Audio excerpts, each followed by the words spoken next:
Assalamualaikum warahmatullahi wabarakatuh. Para hadirin hadirat jamaah Masjid Darul Barokah, sebelum kita memulai kajian kita, saya harapkan jamaah semua berkenan untuk membaca doa ta'lim terlebih dahulu, yang insya Allah nanti saya akan baca dan nanti diikut sertakan oleh para hadirin semua. Ya, kita mulai. Bismillahirrahmanirrahim. Nawaitu ta'alluma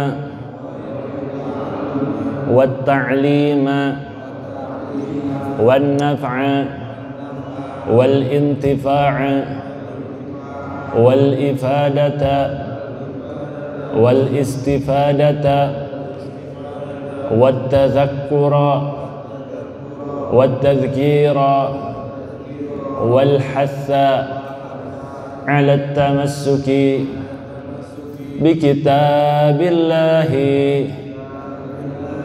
وسنة رسوله والدعاء إلى الهدى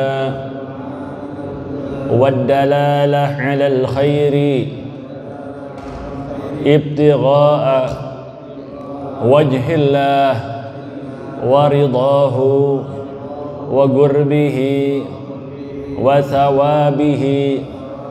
اللهم يا من مقاليد الأمور كلها بيده وإليه يرجع الأمر يا فتاح يا عليم يا فتاح يا عليم يا فتاح يا عليم افتح لنا فتحا قريبا يا فتاح يا عليم يا فتاح يا عليم يا فتاح يا عليم.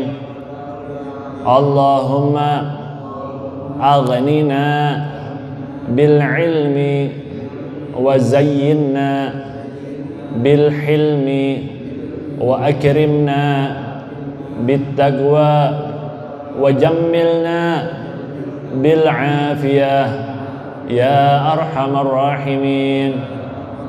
اللهم ارزقنا فهم النبيين وحفظ المرسلين وإلهام الملائكة المقربين برحمتك يا أرحم الراحمين.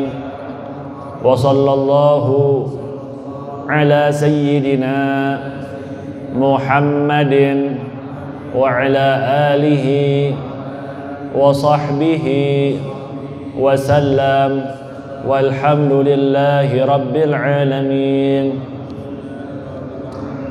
بسم الله الرحمن الرحيم. الحمد لله رب العالمين. Alhamdulillah alladzi hadana li hadza wa ma kunna linahtadiya laula an hadana Allah. Allahumma salli wa sallim wa karrim ala sayyidina wa habibina wa syafi'ina wa maulana Muhammadin miftahi babi rahmatillah.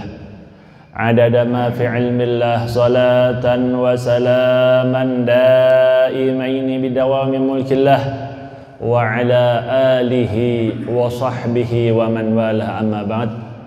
Para hadirin jamaah Masjid Darul Barokah yang sama-sama dimuliakan oleh Allah Subhanahu wa Ta'ala, pertama-tama marilah kita sama-sama panjatkan puji dan rasa syukur kita atas kehadirat Allah, Zat yang maha luhur, Zat yang maha sempurna, yang mana dengan kasih sayangnya Allah Subhanahu wa Ta'ala di subuh hari ini Allah Subhanahu wa Ta'ala berkenan mengumpulkan kita di dalam rangka mencari ridhonya, di dalam rangka meraih daripada warisan-warisan Rasulullah sallallahu alaihi wasallam. Mudah-mudahan nikmat semacam ini Allah Ta'ala senantiasa berikan kepada kita rezeki untuk selalu istiqamah. Amin.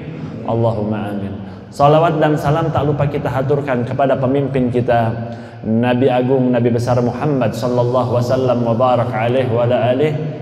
Dan mudah-mudahan salawat itu pula selalu terlimpahkan atas para keluarganya, para sahabatnya, kepada para tabi'in dan kepada para tabi'it tabi'in ila yaumil qiyamah. Amin.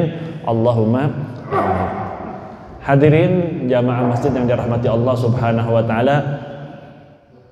Alhamdulillah, subuh hari ini kita sangat berbahagia sekali karena Allah taala telah memilih daripada berapa banyak kaki yang melangkah di jam yang sama, di saat yang sama, tapi Allah taala memilih kaki kita untuk datang ke rumah Allah. Berapa banyak yang hatinya digerakkan ke tempat maksiat, hatinya bergerak ke tempat yang mana di situ diturunkan laknat Allah. Namun dari sekian banyak hati yang Allah Ta'ala berikan, Allah gerakkan hati kita untuk berkumpul di rumah-rumah Allah. Dalam hadis Rasulullah mengatakan, majtama'a qaumun fi baitin min buyutillah yatluna kitaballah wa yatadarasunahu bainahum illa nazalat alaihimus sakinah wa ghashiyatuhumur rahmah wa haffathumul malaikah wa dzakarahumullahu fiman indah. Apa kata Nabi? Tidaklah berkumpul satu kelompok, satu kaum di rumah daripada rumah-rumahnya Allah, di masjid daripada masjid-masjidnya Allah, yang mana mereka membaca Al-Quranul Karim dan mereka satu sama lain saling mempelajarinya. Maka apa kata Rasulullah? Illa nazalat alaihimus sakinah. Kecuali Allah akan turunkan rasa ketentraman di dalam jiwanya. Coba orang yang sumpek masuk sini, ya, orang yang lagi gundah, yang lagi galau masuk masjid, selesai masalah. Orang yang lagi repot pikiran dunia masuk masjid, tenang. Kenapa? Karena hadis tadi Rasulullah mengatakan nazalat alaihimus sakinah. Allah Ta'ala yang akan mengirimkan rasa tentram di dalam hatinya. Wa ghashiyatuhumur rahmah, dan Allah akan memberikan cucuran rahmatnya ke tempat ini.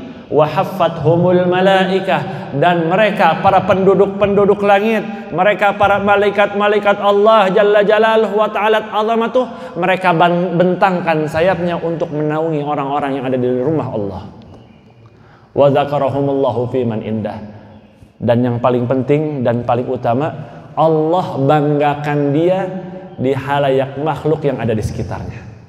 Di depan malaikat-malaikat Allah, Allah banggakan si fulan bin fulan datang ke rumah Allah. Si fulan bin fulan belajar di rumah Allah. Si fulan bin fulan sedang zikir di rumah Allah.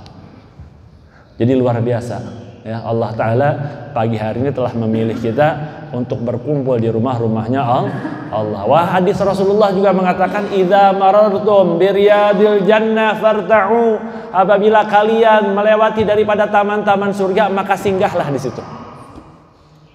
Qalu wa ma riyadul jannah ya Rasulullah, maka para sahabat radhiyallahu anhum ajma'in mereka bertanya kepada Nabi sallallahu alaihi wasallam, ya Rasulullah, wahai kekasih Allah, wahai Nabiullah, apa yang dimaksud dengan riyadul jannah? Apa sih yang dimaksud dengan taman surga? Maka dijawab oleh Nabi, qala hilaquz dzikr, tempat perkumpulan yang mana di situ disebutkan asma-asma Allah, yang di situ disebutkan zikir kepada Allah Jalla Jalaluhu wa Ta'ala azamatuh, disitulah yang dikatakan daripada taman-taman surga. Wa hilaqul ilm, dan taman surga juga yang mana di situ disebutkan daripada ilmu-ilmu yang diwariskan oleh baginda Nabi besar Muhammad sallallahu wasallam wa barak alaihi wa alihi, yang mana kita udah tahu Rasulullah itu wafat ninggalin apa? Nggak ninggalin apa-apa. La yurithu dinar wala dirham. Rasulullah meninggal wafat dari muka bumi tidak meninggalkan sepeser pun daripada dolar, rupiah, rupiah atau lain sebagainya. Nggak ninggalin emas atau perak bahasanya. Zaman dulu kan uangnya emas perak. Kalau zaman sekarang rupiah. Jadi Rasulullah meninggal nggak nyisain rupiah wala dolar. Wa innama yurisul ilm, akan tetapi apa warisan Nabi? Apa peninggalan Nabi Shallallahu Alaihi Wasallam? Yaitu ilmu. Wah, penting, sangat penting sekali kita mencari ilmu. Terlebih di zaman sekarang. Zaman sekarang ini zaman orang nekat, ya. Zaman orang nekat. Kenapa saya katakan orang nekat? Orang bisa hafal 1-2 hadis udah luar biasa. Padahal pesantren juga nggak pernah. Duduk sama guru, talaki kepada guru nggak pernah. tapi zaman sekarang zaman nekat. Apa kata Nabi? Riwayat Amr bin As radhiyallahu taala anhu wa ardahu qala sami'tu Rasulullah sallallahu alaihi wasallam yaqulu innallaha la yaqbidul ilma intiza'an yantazi'uhu minan nas walakin yaqbidul ilma biqabdil ulama hatta idza lam yubqi 'aliman ittakhadhan nas ru'asa juhalan fasu'ilu fa'aftau bighairi ilmin fadallu wa adallu rawahul Bukhari. Dari Amr bin As radhiyallahu taala anhu, daripada sahabat Rasulullah, bahwasanya beliau mendengar Rasulullah bersabda. Apa kata Nabi? Innallaha la yaqbidul ilma intiza'an. Sesungguhnya Allah taala tidak mengangkat ilmu dari muka bumi ini dengan secara tiba-tiba. Misal, ada orang ilmunya banyak, ada orang cerdas, pinter, tiba-tiba besoknya jadi bodoh, nggak begitu. Yang tadinya pinter, tahu-tahu sejam 2 jam kemudian jadi hilang ilmunya, bukan begitu. Akan tetapi bagaimana cara Allah mengangkat ilmu dari muka bumi ini? Walakin yaqbidul ilma biqabdil ulama. Akan tetapi Allah Ta'ala mengangkat ilmu dari muka bumi ini dengan mewafatkan para ulama, dengan mewafatkan para pewaris-pewaris anbiya, dengan mewafatkan orang-orang yang mempunyai ilmu sanad kepada Rasulullah Sallallahu Alaihi Wasallam. Kemudian apa yang terjadi ketika ulama telah meninggal dunia? Banyak Allah ambil hatta idza lam yubqi aliman, sehingga tatkala nanti sudah tidak ada lagi satupun orang yang berilmu. Apa katanya? Hatta idza lam yubqi aliman ittakhadhan nas ru'asa juhalan. Maka orang-orang ini mengangkat pemimpinnya, mengangkat daripada guru agamanya, mengangkat daripada ustadznya, daripada ajengannya, daripada kiainya. Dari yang mana? Dari kalangan orang-orang yang juhal. Apa juhal? Orang yang bodoh. Nah, jadi nanti fasu'ilu, kata Rasulullah, fa'aftau bi ghairi ilmin.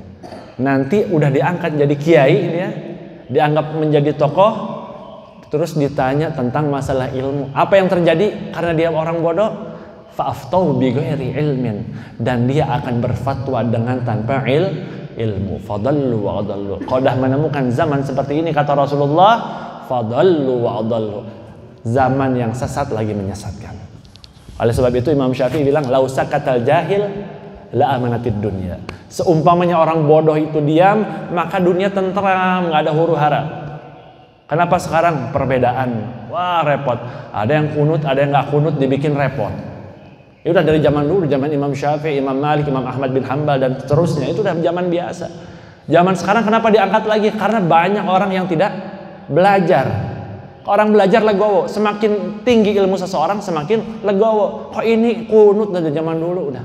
Ada yang pakai kunut, ada yang enggak, itu biasa. Ya. Semakin tinggi ilmu seseorang, semakin legowo. Ya. Semakin besar jiwanya, semakin bijak di dalam menyikapi segala masalah. Maka disitulah pentingnya daripada menuntut ilmu. Tapi yang biasa kita pusingin sehari-hari apa? Yang kita biasa pusingin masalah, masalah fulus yang kita pusingin, masalah rezeki.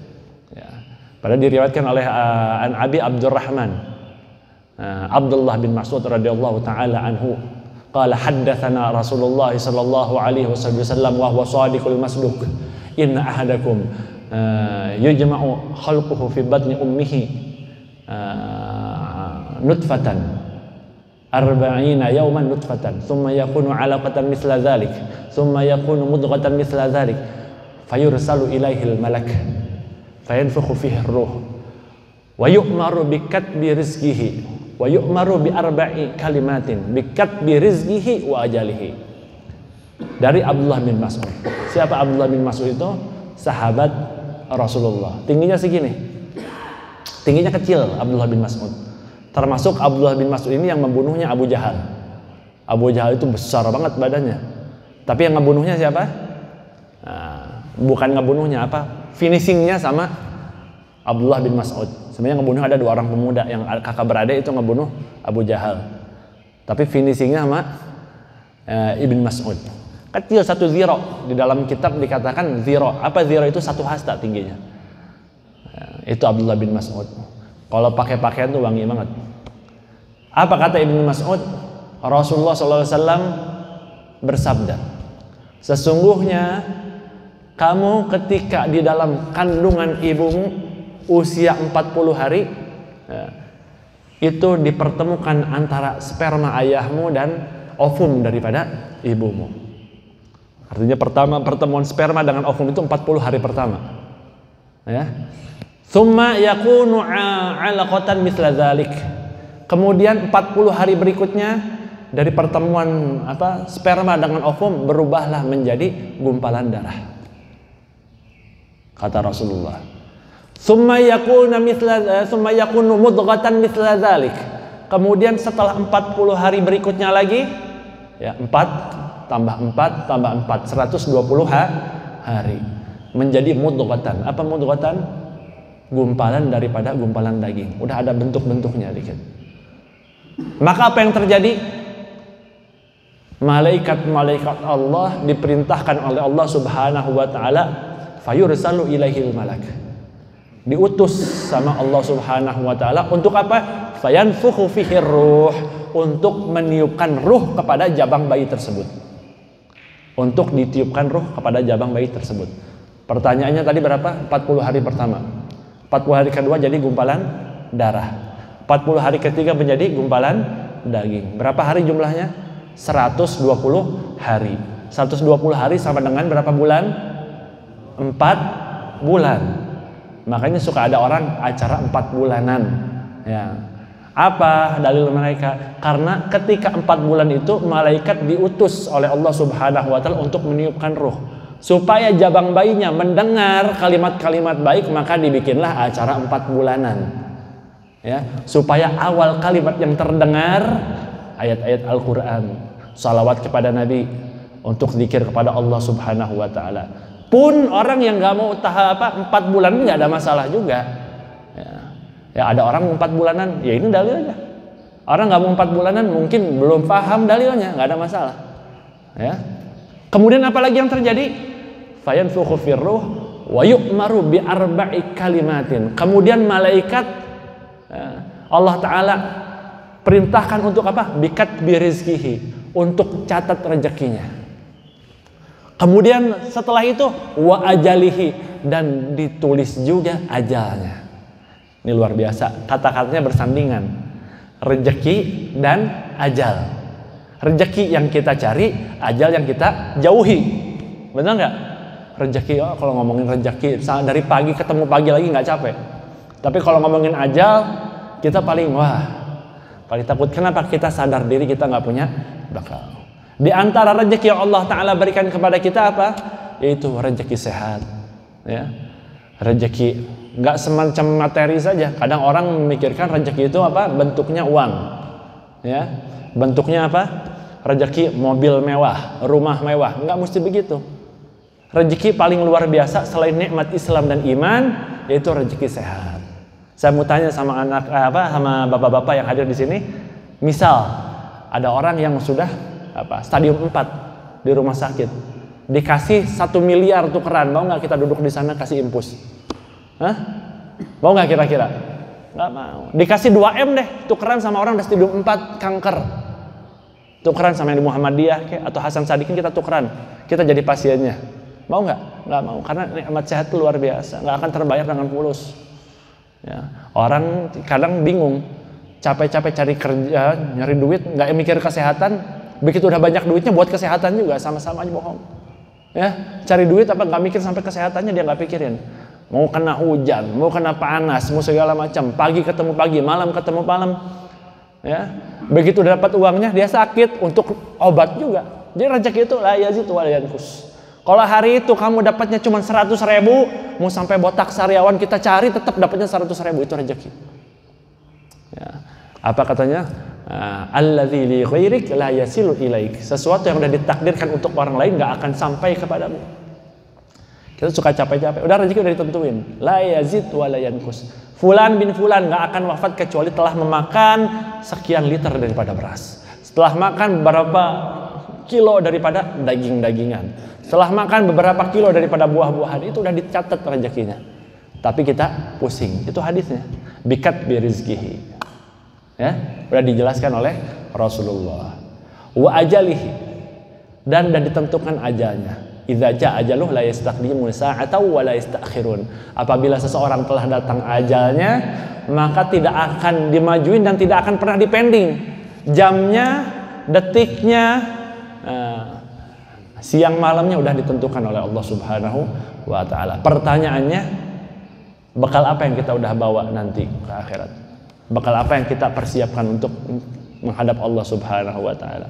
Dikatakan oleh Al-Habib Abdullah bin Husain bin Tahir, ya ayyuhal ghafilu an maulahu unzur bi ayyi amalin talgahu. Wahai orang-orang yang lalai daripada Tuhannya, daripada majikannya, daripada Allah Subhanahu wa taala, lihatlah dengan amal apa engkau menghadap Allah Subhanahu wa taala.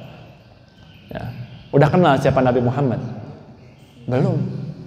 Mengaku cinta Nabi Muhammad, mengaku cinta Nabi Muhammad. Ditanya siapa keluarga Nabi Muhammad? Mungkin kita nggak tahu. Taunya Siti Fatimah. Selesai. Ada berapa anak Rasulullah? Ada berapa anak Rasulullah? Ada 7. Yang kita tahu Fatimah. Sampai mana kita wajib mengetahui nasab Nabi? Sampai Sayyidina Adnan radhiyallahu anhu. Sampai detik ini apakah kita sudah hafal? Tapi diganti pertanyaannya, siapa istrinya Raffi Ahmad? Siapa anaknya musisi Ahmad Dhani? Kita bisa jawab dengan lantang, tahu fulan. Begitu ditanya siapa Rasulullah? Muhammad bin Abdullah, selesai. Padahal kita wajib mengetahui sampai Sayyidina Adnan. Di dalam apa? Kitab Allahumma shalli ala Sayyidina Muhammad, Aqidatul Awam, itu akidah orang-orang Islam wajib mengetahui.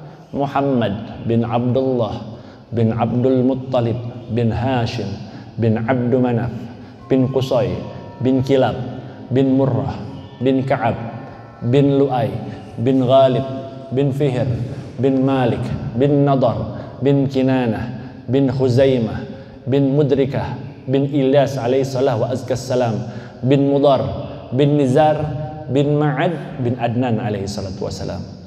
Artinya kita wajib mengetahui Nabi Muhammad. Islamnya kita dari lahir. Ya, kita Islam kenal udah lama, tapi sama Nabi sendiri kita nggak kenal. Anak Rasulullah 7 siapa aja? Abdullah, Ibrahim, Qasim, Zainab, Ruqayyah, Ummu Kulthum, Fatimah. Tapi yang kita nggak asing cuma Sayyidatina Fatimah. Maka pentingnya kita menuntut ilmu untuk mengenal siapa sosok Nabi Muhammad sallallahu alaihi wasallam. Ada peribahasa kan, tak kenal maka tak sayang. Itu betul. Bagaimana kita mau sayang mencintai Nabi Muhammad tapi kita nggak kenal siapa beliau? Sedangkan Rasulullah mengatakan yuhsyarul mar'u ma'aman ahab. Nanti di hari kiamat seseorang dibangkitkan dengan orang-orang yang dia cintai. Apabila dia cinta kepada Allah, cinta kepada Rasulullah sallallahu alaihi wasallam, cinta kepada para aulia wassalihin, cinta kepada orang-orang yang dekat kepada Allah, niscaya di akhirat dia akan dikumpulkan bersama-sama mereka masuk ke dalam surga Allah. Akan tetapi sebaliknya, apabila dia cinta kepada idola yang kufar, idola yang tidak pernah menghambakan diri kepada Allah Jalla Jalaluhu wa Ta'ala azamatuh, mengidolakan sosok yang tidak pernah bersujud kepada Allah, maka na'udzubillah summa na'udzubillah, nanti di akhirat dia akan dikumpulkan bersama-sama mereka masuk ke dalam neraka Allah Jalla Jalaluhu wa Ta'ala azamatuh. Ya. Jadi penting kita mencari ilmu. Di antara rezeki adalah mencari ilmu. Kita digiring sama Allah Subhanahu wa taala, ini tanda sayang Allah kepada kita. Man yuridillahu bihi khairan yufaqihu fid din. Allah jikalau sudah cinta, sudah sayang kepada hambanya, yufaqihu fid din, dia akan diberi pemahaman di dalam urusan agama. Saya mau tanya, dari mana orang tahu paham agama kalau bukan wasilahnya majelis ilmu? Nggak ada. Dari Google mungkin, cuman bisa dipertanggungjawabkan Google. Orang kafir bisa nulis. Ya, orang iblis lebih pintar dari kita. Ya, iblis, syaitan lebih pintar dari kita. Nggak ada apa-apanya. Yang penting zaman sekarang akhlak adab kepada Nabi Shallallahu Alaihi Wasallam. Hati-hati segala sesuatu yang berurusan dengan Nabi Shallallahu Alaihi Wasallam. Jangan sembarangan mengatakan Nabi ayahnya begini, begitu segala macam, hati-hati. Karena zaman sekarang butuhnya akhlak, bukan pintar. Pintar banyak. Ya, orang Yahudi lebih pintar dari kita. Ya, tapi yang kita butuhkan zaman sekarang adalah akhlak adab kepada Rasulullah Sallallahu Alaihi Wasallam. Jadi di antara rezeki adalah kita menuntut ilmu. Allah kalau sudah cinta kepada hambanya maka akan diberi pemahaman di dalam urusan agama. Dan salah satu perantara ataupun wasilah seseorang bisa memahami agama adalah dengan Allah menggiring mereka datang kepada majelis-majelis ilmu. Ya, mempelajari. Di sini ada rutinan biasa berapa minggu sekali? Sebulan sekali? Seminggu sekali? Seminggu ya? Anda dengar katanya setiap minggu pagi, setiap minggu Ahad. Berapa durasinya biasanya? Sejam, setengah jam? Udah beres? Hah? Sampai isyraq? Oh, luar biasa. Berarti sekarang jam 5, setengah 7. Berarti sejam ya kira-kira ya. Sejam. Kita tanya sama diri kita. Sejam dalam sehari. Berarti masih ada sisa 23 jam. Kali seminggu. Kalau kita ngaji seminggu 1 jam. Dalam seminggu 1 jam. 24 kalikan 7, 168 jam. 168 jam kita pakai ngaji cuman 1 jam. Apa kita betul mencintai Nabi Muhammad? Masih ada pertanyaan tanda tanya di hadapan Allah. 167 jam kamu pakai kemana? Betul? Seminggu kita ngaji cuman 1 jam. Ya, seminggu artinya kita masih jauh untuk mencintai. Bilang kita, aduh saya mahabbah sama Nabi, saya cinta sama Nabi. Belajar mengambil warisan Nabi enggak? Ya. Maka kita penting ya, karena mungkin ya, masih setengah jam lagi ya, sedikit lagi. Kita membahas sedikit bab jamaah. Ya, karena kita tadi baru sholat jamaah, ya saya akan sedikit membahas tentang bab sholat jamaah. Ya. Apa jamaah menurut lughatan wastilahan? Jamaah itu menurut bahasa adalah at-taifah, kelompok. Kayak kita ngumpul sekarang, namanya apa kita ini? Jamaah. Bahasa Indonesianya at-taifah. Bahasa Indonesia kelompok, at-taifah, ya kelompok.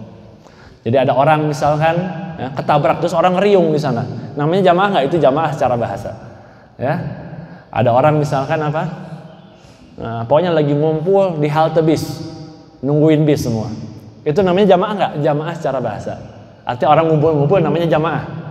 Ya. Adapun jamaah menurut istilah fuqaha di dalam hukum syariat yang dimaksud dengan jamaah adalah rabtu sholatil ma'mum bi sholatil imam, yaitu mengikat sholat makmum kepada sholat si imam. Ini kita ada membahas bab fikih. Ya, mengikat sholat makmum kepada sholat si imam. Nah, makanya usolli fardhu zuhri misalkan makmuman. Nah, itu yang namanya jamaah. Ketika ucapan makmuman dihadirkan di dalam hati, berarti dia telah mengikat sholat dia kepada orang yang di depan dia, yaitu imam. Jelas ya? Apa sih hukum sholat jamaah? Kita tiap hari jamaah. Apa hukum sholat jamaah? Ada yang tahu hukum sholat jamaah? Ada yang tahu nggak hukum sholat jamaah? Hukum sholat jamaah itu terbagi menjadi beberapa hukum. Terkadang sholat jamaah itu hukumnya fardu ainin. Apa fardu ain? Yaitu setiap individu wajib dia lakukan. Yang pertama fardu ain. Kapan dihukumi fardu ain? Fardu ain itu ketika sholat Jum'ah bagi ar-rijal, bagi kaum laki-laki mustawtinin yang dia tempat tinggalnya memang di situ, tidak pindah, tidak keluar kecuali balik lagi ke situ. Balighin dan dia sudah mencapai usia balik. Ketika ada panggilan untuk sholat Jumat, maka wajib bagi dia selagi statusnya laki-laki, statusnya mustautin, artinya tempat tinggalnya memang di daerah situ, tidak pindah-pindah, walaupun dia keluar lagi baliknya ke situ lagi, itu namanya mustautin. Kemudian apa lagi? Balighin, dia sudah mencapai usia balik. Aqilin, dia sudah mempunyai akal. Ada orang balik tapi nggak punya akal. Maaf, orang idiot. Ada kan? Yang ngomong juga nggak nyambung. Dikasih duit juga nggak tahu, 100.000 buat beli sendal jepit. Itu namanya apa? Orang balik tapi nggak akal. Jadi syaratnya apa? Mesti berakal, balik, laki-laki, dia mustautin dan mencapai 40. Maka hukumnya fardu ain. Setiap individu ketika ada panggilan sholat Jumat wajib datang ke masjid. Jelas ya? Kemudian hukum jamaah yang kedua. Ya, hukum jamaah yang kedua, tadi kan saya bilang menjadi beberapa hukum. Yang kedua hukum jamaah adalah fardu kifayah. Apa fardu kifayah? Apabila di suatu daerah Di dalam suatu daerah ada orang yang melaksanakan ibadah sholat berjamaah, ya, walaupun terwakili cuma 2 orang. Nah, 2 orang ini mewakili untuk satu daerah. Makanya kalau nggak ada sama sekali yang jamaah di sini, maka sekampungnya dosa. Ya. Terlepas di dalam masjid atau di luar masjid, karena jamaah itu nggak harus di dalam masjid aja. Sama kayak Jumatan. Jumatan itu boleh di lapang, boleh. Idul Fitri, Idul Adha boleh. Ini ngomong jamaahnya, bukan masalah fadilah orang datang masjid, lain lagi. Ini masalah jamaahnya. Ya. Andai kata dia jamaah di rumah berdua, maka menggugurkan pahala yang ada di sekitarnya. Cuma masya Allah di sini berapa banyak orang yang jamaah, seakan-akan fardu ain ya, seakan-akan wajib setiap kita. Cuman masya Allah. Kemudian yang ketiga, ada hukum salat jamaah itu sunnah. Kapan sunnah? Fi salatil jamaah allati tusyra'u fiha al-jamaah. Di dalam salat sunnah yang disyariatkan untuk berjamaah. Apa di antaranya salat sunnah yang disyariatkan untuk berjamaah? Di antaranya salat Idul Fitri dan Idul Adha. Sunnah nggak? Sunnah. Tapi derajat sunnahnya itu sunnah muakkadah. Apa itu sunnah muakkadah? Ma fa'alan Nabi sallallahu alaihi wasallam aktsar min ghairihi, yaitu pekerjaan Nabi sallallahu alaihi wasallam yang lebih banyak dikerjakan daripada sunnah-sunnah lainnya. Itu namanya sunnah muakkadah. Ya. Adapun tadi sholat jamaah 5 waktu, apa tadi hukumnya? Fardu kifayah. Ya. Setiap ada satu daerah mengerjakan, maka gugur yang lainnya. Itu mu'tamad menurut pendapat Imam Asy-Syafi'i dan Imam An-Nawawi. Imam An-Nawawi ya. Bukan Syekh Nawawi, ada Syekh Nawawi orang Banten. Ini ada Imam An-Nawawi. Ya. Kemudian hukum jamaah juga ada yang hukumnya mubah. Kapan mubah? Fi salatil allati la tusyra'u fiha al-jamaah. Fi salati sunnah allati la tusyra'u fiha al-jamaah. Di dalam salat sunnah yang tidak disyariatkan untuk berjamaah, maka hukumnya mubah. Contoh, ya, kita bangun tengah malam, ya, pengen sholat tahajud, nah, supaya semangat apa? Ajak istri. Ya. Daripada masing-masing ya kita jamaah sholat malam berdua. Itu hukumnya gimana? Mubah. Ketika di situ ada nilai-nilai ketaatan, maka perkara yang mubah akan mendapatkan pahala. Contoh, saya kasih ambil contoh ya. Mubah itu seperti kita olahraga. Maka nafi'luhu wa tarku ala sabab. Kita main goes dapat pahala nggak? Main goes nggak dapat pahala. Ketika kita tinggalin dapat dosa nggak? Nggak dapat dosa. Itu hukumnya mubah. Main futsal kita kerjakan dapat pahala nggak? Nggak. Kita tinggalin dapat dosa nggak? Nggak dapat dosa. Hanya saja setiap perkara mubah, ketika di situ ada nilai-nilai ketaatan. Misal, saya main goes supaya apa? Nanti malam saya kuat tenaga untuk melaksanakan ibadah tahajud, maka akan berpahala. Paham di sini kira-kira? Sama kayak makan. Makan hukumnya apa? Wajib atau mubah atau sunnah? Mubah makan. Orang nggak makan kalau kuat semingguan itu nggak akan dosa. Semingguan orang nggak makan, kan orang tingkat kekuatan perutnya beda-beda. Ada orang kalau wajib, berarti sehari kita nggak makan dosa dong.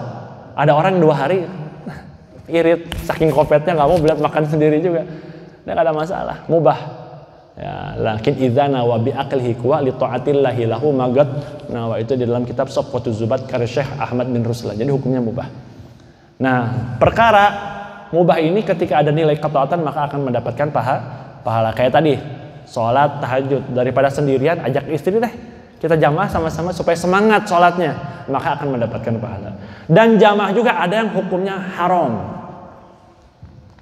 Haram terbagi menjadi 2, haram ma'asiyah wa haram ma'adamusiyah. Ada haram sah jamaahnya dan ada haram tidak sah jamaahnya. Kapan haram tapi sah jamaahnya? Apabila seorang istri datang ke masjid tanpa izin suami, haram buat dia. Tapi ketika dia maksain, sah nggak sholatnya? Sah. Paham? Atau as-shalah fi ardin maksubin, dia sholat di tempat orang lain, misal tanah kosong atau rumah kosong, main masuk, nggak ada izin pemiliknya, dia main sholat di tempat situ, hukumnya gimana? Haram. Tapi sah nggak? Sah. Jelas ya? Kemudian ada haram ma'adamis sihhah, haram tapi tidak sah jamaahnya. Seperti apa? Misal, ya, imam sholat jenazah, makmum sholat zuhur. Imam sholat jenazah, makmum sholat zuhur. Sah nggak? Nggak sah dan haram. Kenapa? Ikhtalafa nazmu sholataihima. Karena berbeda susunan sholat antara keduanya. Ketika imam sholat jenazah, kayak gimana sholat jenazah? Allahu Akbar. Kemudian pas takbir kedua gimana? Allahu Akbar. Yang di belakang ruku, udah beda susunan. Ketiga, Allahu Akbar, sami Allahu liman hamidah, makmum. Nggak akan nyambung dan haram. Jelas dan tidak sah. Jelas sampai sini ya? Nah itu wajib kita mempelajari ilmu di dalam keseharian kita. Kemudian syarat seorang menjadi imam. Ketika orang menjadi imam, yang paling pertama apa? Afqah. Apa afqah? Orang yang paling paham urusan fikih di dalam bab sholat. Gak mesti aqra. Itu derajat aqra. Apa aqra? Orang penghafal Quran itu derajatnya nomor 2. Derajatnya di dalam imam sholat itu nomor 2. Percuma dia hafal Quran, percuma dia bacaannya bagus, suaranya bagus, tapi fikihnya sholatnya salah. Misal sholat bawa najis, sah nggak? Nggak bawa, nggak sah. Atau sholat bikin gerakan 3 kali berturut-turut, batal nggak sholatnya? Batal. Ya. Atau ada khitab lil adami, ya, bicara dan lain sebagainya. Atau sholat auratnya maaf kelihatan. Ya, zaman sekarang kan gitu kan, orang pakai celana sontob, pakai baju indis, begitu sholat sujud, gitu sujud kelihatan celengannya, sah nggak? Banyak terjadi. Cuman di sini nggak ada, masya Allah. Cuma di masjid-masjid lain kadang saya suka nemuin orang ketika sujud garisan bokongnya itu kelihatan, itu aurat. Nah ketika orang tidak belajar fikih, walaupun dia hafal Quran nggak akan sah itu sholat. Makanya perlu belajar. Ya, wajib bagi setiap insan, fardu ain, ya, fardu ain orang mempelajari ilmu fikih bab ubudiyat di dalam bab-bab ibadah. Ya. Kemudian syarat seorang menjadi imam apalagi? An la yakunal imam ummiyan. Hendaknya seorang imam itu bukan orang yang ummi. Apa itu ummi? Pernah dengar ummi? Bukan ummi ibu ya. Pernah dengar an-nabiyil ummi allazi mala'al qaun binuzulir rahmat? Ummi di sini artinya secara bahasa allazi la yaqra wa la yaktub. Orang yang enggak bisa baca, enggak bisa tulis namanya ummi. Makanya nabi kita disebut an-nabiyil ummi, nabi yang tidak bisa baca dan tidak bisa tulis. Tapi maaf, untuk Nabi Muhammad sifat ummi ini sifat terpuji. Nabi Muhammad dikatakan nabi ummi, nabi yang tidak bisa baca, tidak bisa tulis. Itu bukan aib buat Nabi Muhammad, itu bukan suatu kekurangan untuk Rasulullah, akan tapi itu suatu kesempurnaan untuk Nabi Muhammad sallallahu alaihi wasallam. Tapi kalau kita ummi berarti kita ada kekurangan. Misalkan Budi tidak bisa baca, tidak bisa tulis, ya. Artinya Budi ada kekurangan, ya. Tapi kalau Rasulullah tidak bisa baca, tidak bisa tulis, maka itu suatu kesempurnaan untuk Nabi Muhammad, ya. Kenapa? Apabila Quran dikatakan, ya, apabila Rasulullah bisa baca, bisa tulis, maka untuk orang kafir tidak mudah beriman kepada Nabi Muhammad. Boleh jadi berkata ini Quran tulisan Rasulullah, karena bisa baca, bisa tulis. Nah, ini buat-buatan Muhammad dah. Nah, makanya disebut Nabi Ummi. Tapi kalau Nabi Fatonah, memang Fatonah, cerdas Nabi Muhammad. Ya, cerdasnya bukan cerdas model bisa baca, bisa tulis. Paham di sini kira-kira ya? Ya.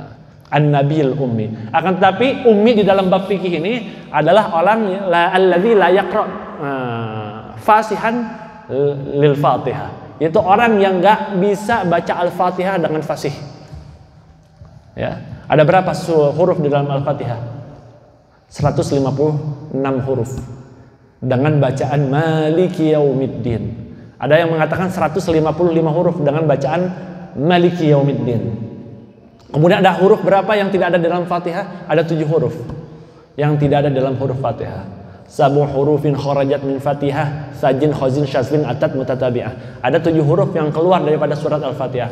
Fa, jim, kha, zai, sha, zo, fa. Wajib kita mempelajari ini. Jangan kita baca Al-Fatihah nekat jadi imam bacaan ngaco. Akhirnya alhamdulillah, ada alham, tapi alhamdulillah haknya hak kecil. Ya, wajib kita mempelajari. Ar-Rahmanir Rahim, bukan Ar-Rahmanir Rahim. Ada orang kalau nggak belajar, orang nekat begitu, nggak bisa baca Fatihah nekat masuk ke dalam. Karena Fatihah ini termasuk rukun qauli. Apa rukun qauli? Rukun bacaan. Ketika bacaan Fatihah tidak betul, maka tidak sah sholatnya. Sama ada berapa rukun qauli itu dalam sholat? Ada 5. Yang pertama takbiratul ihram. Wajib dia mempelajari takbiratul ihram. Allahu Akbar. Nggak boleh dipanjangin ba-nya, pakai mad. Allahu Akbar. Nggak boleh. Ada orang macam begitu? Ada. Allahu Akbar. Salah. Ketika ba dipanjangin, tahu maknanya? Secara bahasa Indonesia, akbar maknanya tobel. Apa tobel? Bedug. Allah bedug. Kalau dia tahu, faham artinya, dia bisa kafir. Allah bedug.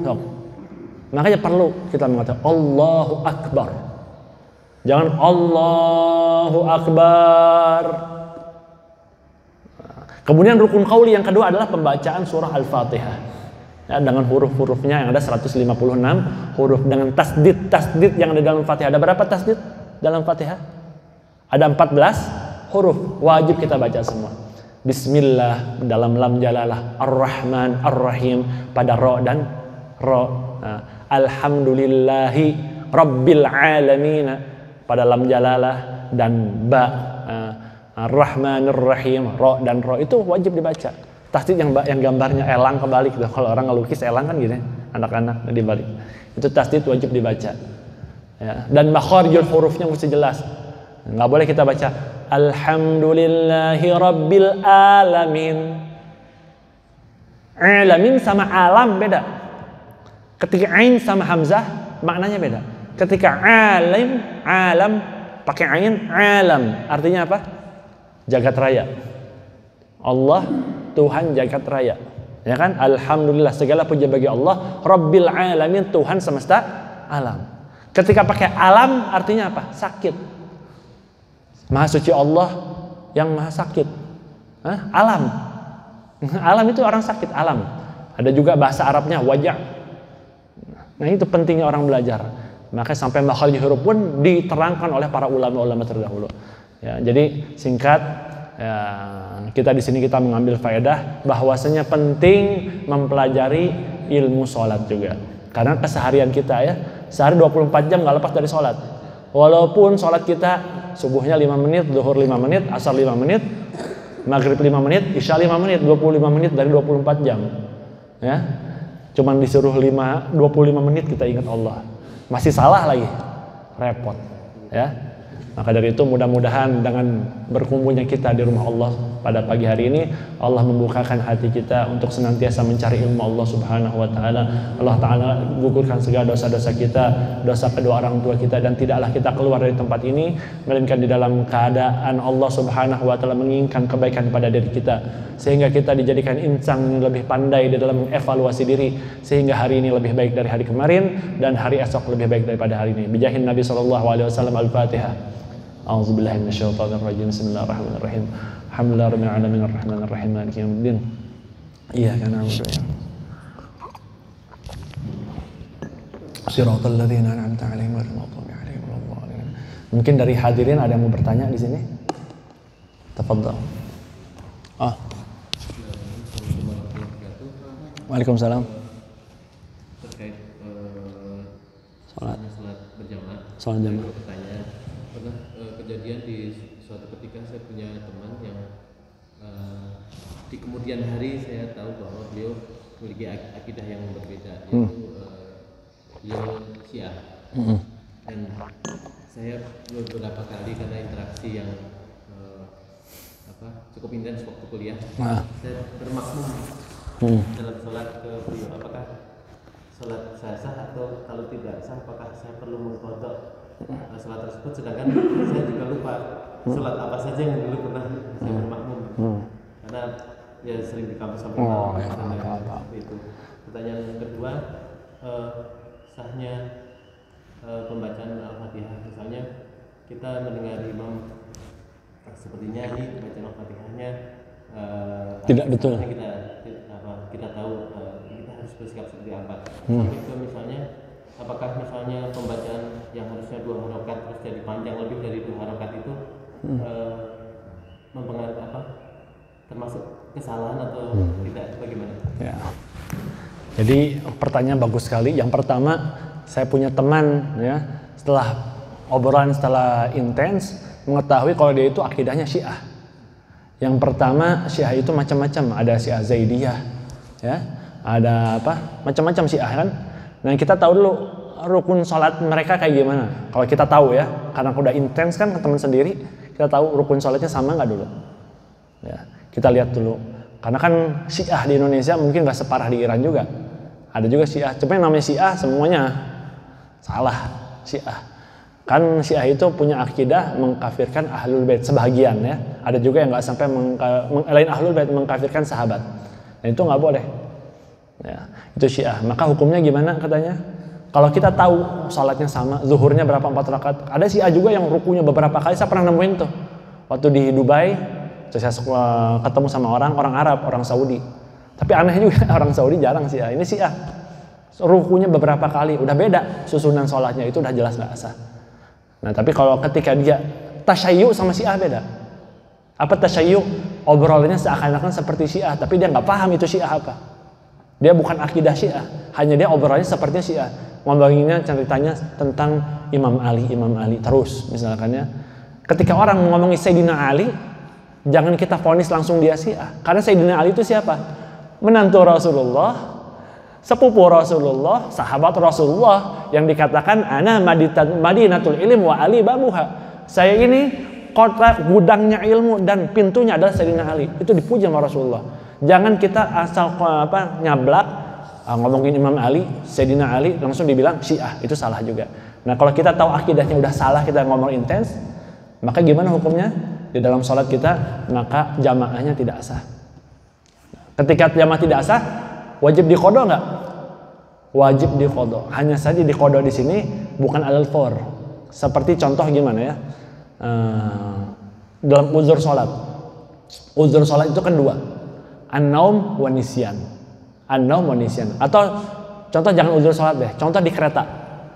Kereta itu wajib nggak kita sholat? Ketika masuk zuhur, Allahu Akbar, Allahu Akbar. Udah zuhur nih, karena kita di kereta, gimana kita nggak bisa ngadap kiblat? Udah nggak usah sholat sekalian. Salah. Tetap kita sholat, namanya sholat lihurmatil waqt. Sholat untuk menghargai kesempatan waktu yang Allah Ta'ala berikan kepada kita. Setiap nafas kita ini berharga. Setiap detak jantung kita berharga. Kita gunakan untuk sholat. Nah ketika sudah selesai di tempat, walaupun sudah sholat di kereta, maka wajib diulang. Kenapa? Karena rukunnya tidak selesai. Karena sama ketika bermakmum kepada Syiah. Ketika kita tahu dia Syiah, cara rukunnya berbeda, yang udah jelas rukunnya berbeda ya, nggak sah. Ya, maka wajib diulang. Atau sholat di pesawat. Sholat di pesawat. Orang biasanya di pesawat itu gimana? Ada orang tayamum di jok pesawat lagi. Saya ngaco ini. Nggak ada tayamum di jok pesawat. Tayamum itu pakai debu.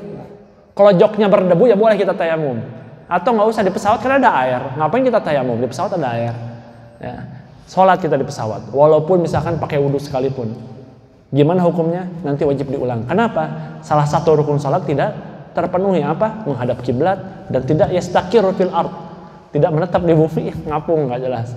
Nah, tapi gimana supaya kita tidak mendapatkan dosa saat itu kita kerjakan walaupun di pesawat posisinya. Saat itu kita kerjakan walaupun di kereta posisinya. Sama kayak si Akang. Sholat waktu itu karena benar si Akang kan nggak tahu. Ya, kalau sudah tahu segala macam, kalau udah jelas berbeda rukunnya ya, dari misalkan jumlah rokaatnya atau rukunnya dia 2 kali. Adapun rukun yang sir kita nggak usah tanyain, kamu niatnya gimana segala macam, nggak ada masalah. Ya, jadi kalau udah yang rukun zahirnya nampak beda. Ini misalnya ruku 2 kali, nampak beda nih secara zahir. Nah, udah nggak wajib diulang. Tapi kalau untuk bacaan Fatihahnya kita nggak dengar sholat zuhur, kita mau tahu, nggak usah kita cari tahu. Kamu baca Fatihah gimana? Saya tes dulu. Nggak perlu. Paham di sini ya, yang zahir. Terus yang kedua tadi pertanyaannya? Ketika kita bermakmum pada seorang imam yang bacaan Al-Fatihahnya. Nah, bagaimana tindakan kita sebagai makmum yang melihat seorang imam bacaan Fatihahnya tidak betul. Dan apakah orang yang matnya itu, yang penting di dalam Fatihah la yughayyirul makna, tidak merusak makna. Kayak tadi alam sama alam, udah merusak makna.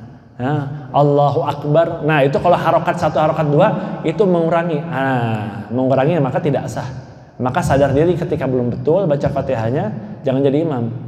Nah, tapi ada khilaf di antara ulama qurra, para ulama ahli qiraah. Ada yang mengatakan qiraah maliki yaumiddin 2 harokat, ada yang mengatakan maliki yaumiddin. Nah, kita mesti tahu juga. Ada orang misalkan, biasanya ulama-ulama di Hadramut, saya belajar dulu di Yaman, tempat Habib Salim Asy-Syatiri, sama kayak Buya Yahya, sama Habib Hanif, nah, sama satu inilah, sama Habib Ali Zainal Abidin, sama kita belajar di Hadramut di Yaman. Nah, ketika di Yaman itu banyak orang ketika baca Fatihah itu rokat pertama bacanya 2 harokat, maliki yaumiddin. Begitu rokat kedua baca Fatihahnya maliki yaumiddin. Itu gimana hukumnya? Sah, mereka dapat 2. Apa? Antara khilaf antara ulama, mereka lakukan dua-duanya. Yang pertama dapat sunnah, yang kedua dapat sunnah juga. 2 qiraat kan cara pembacaan, berarti dari sanad qiraatnya begitu. Nah, kalau gitu nggak ada masalah. Cuman kalau bacaannya memang betul yang panjang 2 harokat, dia nggak baca 1 harokat. Nah, 2 harokat 6 harokat itu berarti nggak sah bermakmum kepada itu, kan itu termasuk ummi. Ya. Atau alladzi yudghamu fi ghairi mahallil idgham, orang yang mengidghamkan bukan pada tempatnya. Ya, idgham, ada idgham bila gunnah, ada idgham bi gunnah, ya kan? Ini idgham siratal muttaqin. Padahal nggak ada idgham di situ kan, langsung ditarik peta siratal muttaqin. Maka itu termasuk ummi, orang nggak bisa baca Fatihah. Atau tam-tam, apa tam-tam?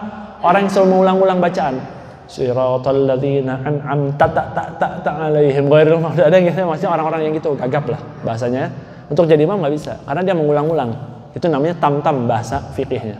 Jadi kembali lagi, kalau emang bacanya udah jelas kita yakin salah, gimana tindakan kita? Mufaraqah, berpisah. Nah, kalau kita udah jelas tidak sah. Cuman kalau misalnya ya tipis lah, nggak segala macam, dalam ibadah itu Allah maha karim dalam beribadah. Segala sesuatu yang hubungannya baini wa bainallah, antara kita dengan Allah, Allah itu maha pengasih. Makanya ketika niat Allahu Akbar, ada yang sampai gagal, jangan khawatir. Saya punya guru bilang, Syekh Abdurrahman Bafadol, dia bilang, saya heran sama orang ketika takbir was-was. Allah, ada sampai begitu. Itu antara dia dengan Allah, jangan khawatir. Allah maha pengampun, maha pengasih. Yang repot itu ketika kita nyuap, cuman nggak ada yang mikir ini halal haram. Ketika nyuap makan, ini hubungannya sama manusia. Ini syubhat halal atau haram. Pernah kita mikir kayak gitu? Was-was nggak? Nggak was-was, hantem aja makan halal haram. Itu padahal hubungannya sama manusia. Tapi kenapa suka berbeda? Ya itulah zaman sekarang. Ya hubungan sama manusia itu lebih berat. Di antaranya kalau taubat kepada Allah cuma 3 syaratnya. An-nadam wal iqla wa azam an la yaud ilal ma'siyah. An-nadam menyesali, al-iqla ketika kita maksiat di diskotik misalkan, pengen taubat, kita buru-buru keluar. Itu namanya iqla. Wa azam an la yaud ilal ma'siyah, dan niat untuk tidak mengulanginya lagi. Itu kalau taubat kepada Allah. Kalau taubat yang urusan sama manusia, 3 ini tetap ada. Tambahannya kita mesti minta ridho, minta ikhlas kepada orang. Punten, saya dulu pernah ngambil uang kamu 100.000 di dompet. Mesti begitu, minta ikhlas. Dulu saya pernah korupsi di kantor Bapak, aduh minta maaf. Itu kalau urusan sama manusia, repot nggak? Repot. Makanya orang banyak was-was sama urusan Allah, tapi urusan manusia jarang was-was. Ya, jadi jelas ya mananya ya. Wallahu alam. Ada yang mau ditanyakan lagi? Silakan. Waalaikumsalam warahmatullahi.